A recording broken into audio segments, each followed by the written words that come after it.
R Ashok ಆಯ್ತು, city Ravi ಆಯ್ತು, ಇದೀಗ ಯತ್ನಾಳ್ ಸರದಿ. ಇದು ಪಾಕಿಸ್ತಾನದ ಬಜೆಟ್ ಆಗಿದೆ.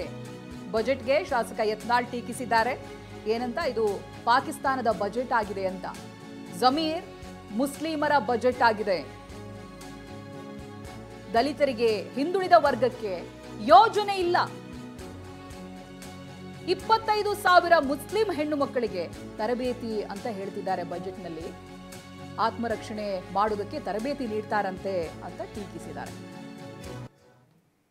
ಇವತ್ತು ಸಿದ್ದರಾಮಯ್ಯನವರು ಏನು ಅತಿ ಹೆಚ್ಚು ಬಜೆಟನ್ನು ಮಂಡನೆ ಮಾಡಿದಂಥ ಖ್ಯಾತಿಗೊಳಗಾಗಿದ್ದಾರೆ.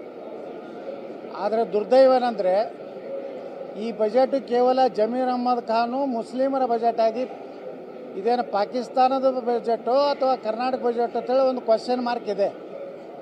ನೋಡಿ, ದಲಿತರಿಗೆ, ಹಿಂದುಳಿದ ವರ್ಗದವರಿಗೆ ಸಹ ಯಾವುದೂ ಯೋಜನೆಗಳಿಲ್ಲ. ಆದರೆ ಇವತ್ತು ಸುಮಾರು 25,000 ಹೆಣ್ಮಕ್ಳನ್ನು, ಮುಸ್ಲಿಂ ಹೆಣ್ಮಕ್ಳನ್ನ ತರಬೇತಿ ಕೊಡುವಂಥದ್ದು, ಅಂದ್ರೆ ಆತ್ಮರಕ್ಷಣೆಗಾಗಿ.